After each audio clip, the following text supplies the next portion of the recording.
Okay बेटा, हम accountancy में पहुंचे। ये टीएस गरेवाल में चैप्टर नंबर 4 है। अब चैप्टर नंबर क्या ऊपर नीचे हैं, टेक्स्ट बुक के चैप्टर्स नंबर अलग हैं, गरेवाल के चैप्टर नंबर अलग हैं। ये गरेवाल का चैप्टर नंबर 4 है, बेसिस ऑफ अकाउंटिंग। अब यहाँ पे जैसे लिखा हुआ है स्टार्टिंग की 2 लाइन में, तो यहाँ से बहुत कुछ क्लियर हो जाएगा। सुनना ध्यान से। The most important function of accounting is to determine profit earned or loss incurred by a business during an accounting period।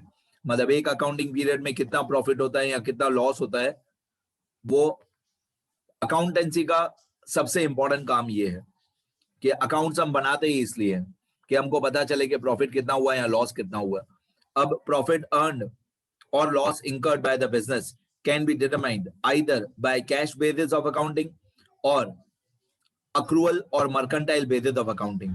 तो ये जो पूरा चैप्टर है वैसे बहुत छोटा ही चैप्टर है, बहुत छोटा ही चैप्टर है, लेकिन बहुत लोग अपना जो प्रॉफिट कैलकुलेट करते हैं वो कैश बेसिस से कैलकुलेट करते हैं और बहुत लोग कैलकुलेट करते हैं अक्रूवल बेसिस से। हम लोग जो लाइफ टाइम अकाउंटेंसी में मेथड अप्लाई करेंगे वो ये वाला मेथड अप्लाई करेंगे। Life time in real accounts, in real life accounts, in real life accountancy जो मेथड अप्लाई होता है वो ये अक्रूवल या मर्केंटाइल बेसिस वाला मेथड अप्लाई होता है।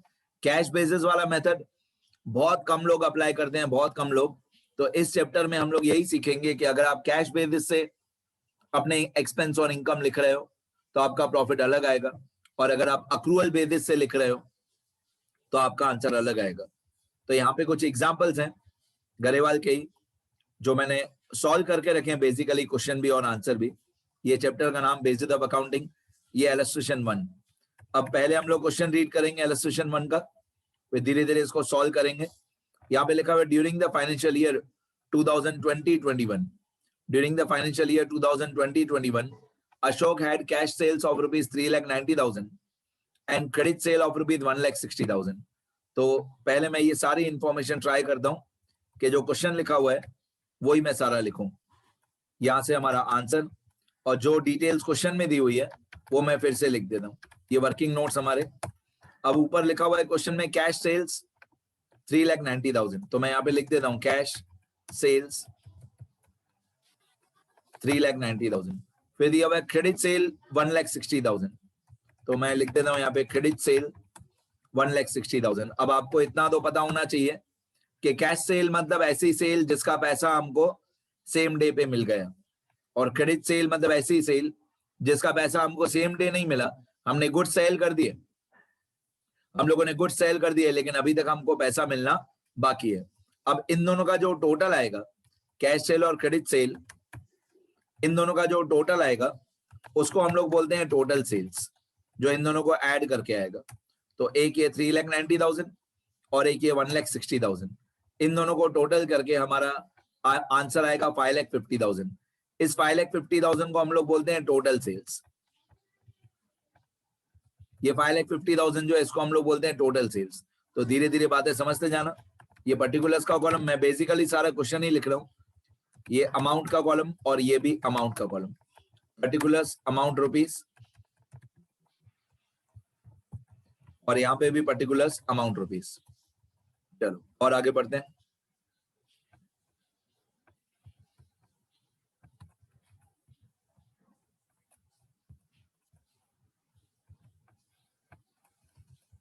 चलो ध्यान दो क्वेश्चन में।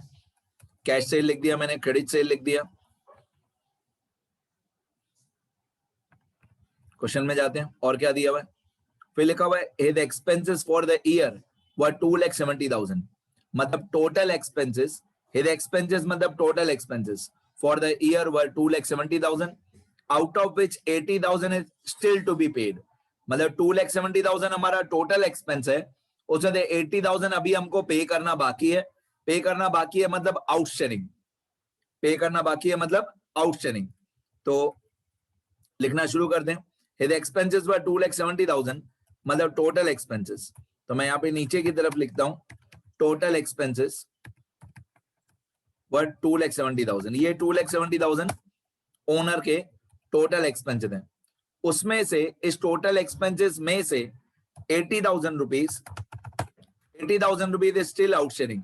यहाँ पे लिखा हुआ है the expenses for the year were 2,70,000. मतलब total expenses 2,70,000, out of which 80,000 is still to be paid.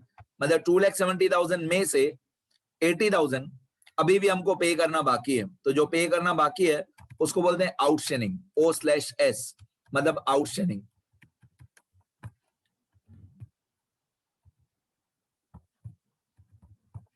अब आउटस्टैंडिंग के अलग अलग नाम होते हैं, वो सारे नाम मैं आपको लिख के देता हूं. आउटस्टैंडिंग के सारे अलग अलग नाम होते हैं. आउटस्टैंडिंग O/S, आउटस्टैंडिंग, इसको एरियार्स भी बोलते हैं, इसको ड्यू भी बोलते हैं, इसको स्टिल टू बी पेड बोलते हैं, स्टिल टू बी पेड, या इसको येट टू बी पेड ऐसा भी बोलते हैं, स्टिल टू बी पेड, या ऐसा भी बोलते हैं येट टू बी पेड. ये सारे एक ही बात है. और मेरी हैबिट है जब भी मैं कोई नाम लिखता हूं तो उसके अकाउंट्स में मैं उसके सारे सिनोनिम्स बता देता हूं. तो outstanding, O/S, arrears, due, yet to be paid, still to be paid, ये सब एक ही बात है. तो टोटल एक्सपेंसेस 2,70,000 हुए, उसमें से 80,000 आउटस्टैंडिंग है. तो अब मैं टोटल एक्सपेंसेस 2,70,000 में से 80,000 माइनस कर दूंगा. तो बाकी जो एक्सपेंसेस आएगा मतलब 2,70,000 माइनस 80,000.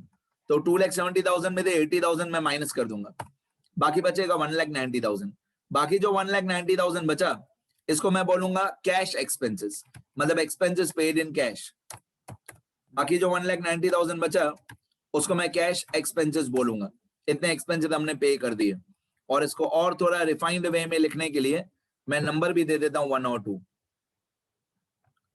तो डायरेक्ट आपको आंसर समझ में आ जाएगा. ये कैश सेल्स मान लो फर्स्ट पॉइंट, ये क्रेडिट सेल सेकंड पॉइंट, ये टोटल सेल. ये कैश एक्सपेंसेस मान लो फर्स्ट पॉइंट, ये आउटस्टैंडिंग एक्सपेंसेस मान लो सेकंड पॉइंट, और ये टोटल एक्सपेंसेस. तो अभी तक मैंने कुछ भी एक्सप्लेन नहीं किया है, सिर्फ जो क्वेश्चन था उसको अच्छी तरह से बना के वर्किंग नोट्स में लिखा है. ठीक है. और आगे क्या लिखा हुआ है? आगे लिखा हुआ है find out Ashok's income for the year 2020-21 following the cash basis of accounting.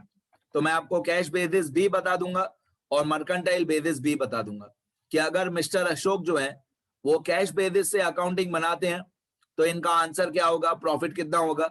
और अगर मर्केंटाइल बेसिस से अकाउंटिंग बनाते हैं तो इनका आंसर यहाँ प्रॉफिट कितना होगा. अब सुनते जाओ. ये हमारा answer as per cash basis of accounting. अगर चलो मैं एक्चुअल आंसर दिखाने से पहले एक बार ये जो वर्किंग नोट मैंने बनाया ये एक बार बता देता हूं. इसमें से मैं डायरेक्ट आंसर बता देता हूं. कैश बेसिस ऑफ अकाउंटिंग जब हम लोग करेंगे तो कैश बेसिस ऑफ अकाउंटिंग में हमको इनकम भी कैश वाली चाहिए, मतलब cash cell. Cash basis of accounting में हमको इनकम भी कैश वाली चाहिए और एक्सपेंसेस भी कैश वाले चाहिए. जब हम कैश बेसिस ऑफ अकाउंटिंग करते हैं तो हमको सिर्फ कैश इनकम और कैश एक्सपेंस चाहिए, मतलब 3,90,000 माइनस 1,90,000 और हमारा आंसर हो गया. बाकी कोई भी अमाउंट हमारे काम की नहीं है. हमारे काम का सिर्फ 3,90,000 और 1,90,000 है. ये फायदा होता है सारे वर्किंग नोट्स बनाने का. एक बार आपने सारी इंफॉर्मेशन अच्छी तरह से सॉर्ट आउट करके लिख दिया तो आगे का सॉल्यूशन इजी हो जाता है. तो कैश बेसिस ऑफ अकाउंटिंग में इनकम भी कैश वाले और एक्सपेंस भी कैश वाला, मतलब 3,90,000 माइनस 1,90,000. अब मेन आंसर हमारा ये cash basis of accounting. Cash basis of accounting में statement showing the net income of mister Ashok, ये स्टेटमेंट हम लोग बनाएंगे. Particular amount rupees. इनकम और रेवेन्यू में सिर्फ कैश सेल 3,90,000 लिखेंगे, हाँ लिखेंगे. क्रेडिट सेल 1,60,000 नहीं लिखेंगे. आप देखोगे मैंने यहाँ पे NA लिखा है. NA का मतलब होता है नॉट एप्लीकेबल. क्रेडिट सेल हमको नहीं चाहिए, सिर्फ कैश सेल चाहिए. ओके. फिर एक्सपेंसेस में मेरे को कैश एक्सपेंसेस चाहिए. तो कैश एक्सपेंसेस कितने, 1,90,000. टोटल एक्सपेंसेस हमारे 2,70,000 थे. 2,70,000 में से आउटस्टैंडिंग एक्सपेंसेस 80,000 थे. तो 2,70,000 में से आउटस्टैंडिंग एक्सपेंस 80,000 हटा दो तो बाकी कैश एक्सपेंस होगा 90,000. तो मैं बाकी सारी अननेसेसरी चीजें मिटा देता हूं. ऊपर मैंने ये सब वर्किंग नोट में लिखा ही है, तो सारी अननेसेसरी चीजें मैंने मिटा दिया. ठीक है. अब देखो इनकम्स में सिर्फ कैश वाली इनकम, मतलब cash cell 3,90,000.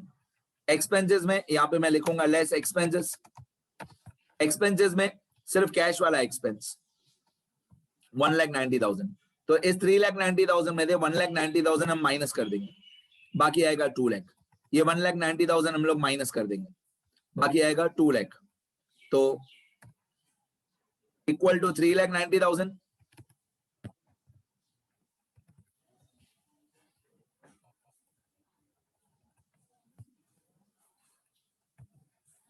Equal to 3,90,000 minus 1,90,000, तो बाकी आएगा 2 लाख। ये 2 लाख रुपये तुम्हारा नेट इनकम या इसको नेट रेवेन्यू बोलते हैं, ये हमारा फाइनल आंसर।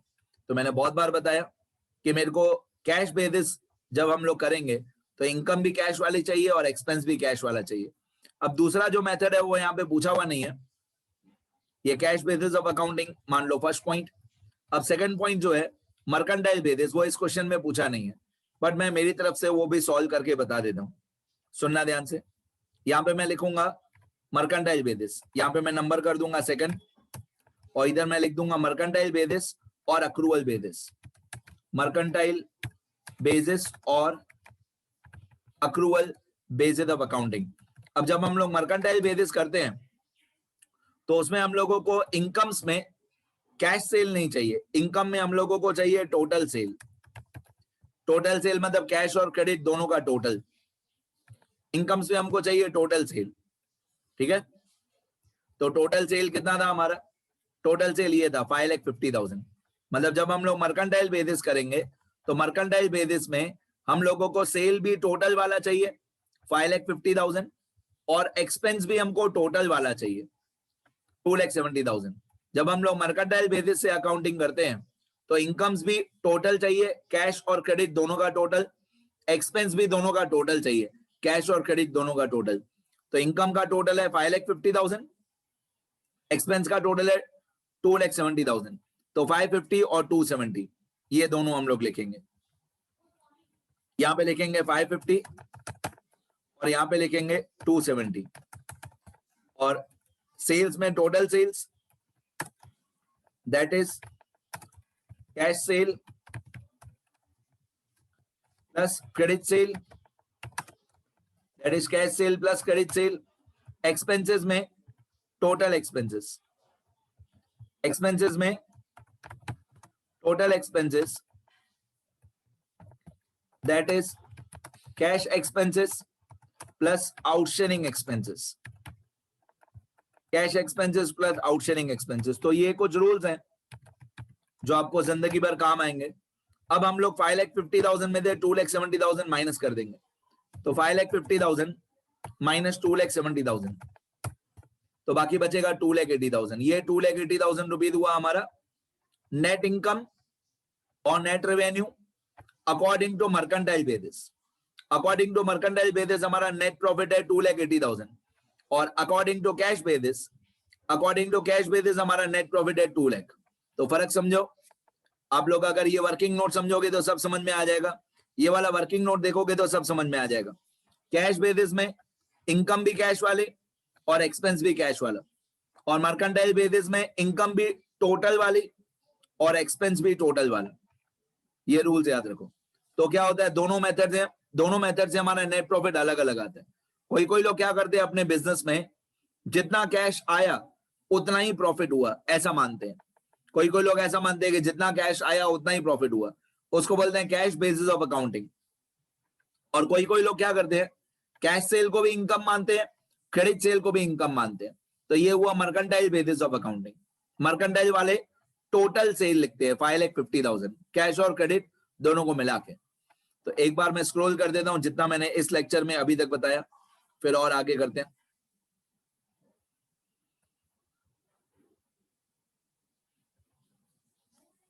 ये लिखना है सब आप लोगों को।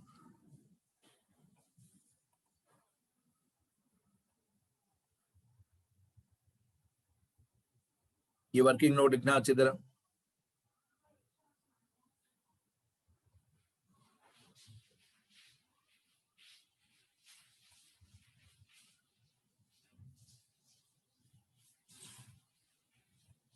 ठीक है, इतना लिखो सब लोग, तो और आगे बताते जाता हूं।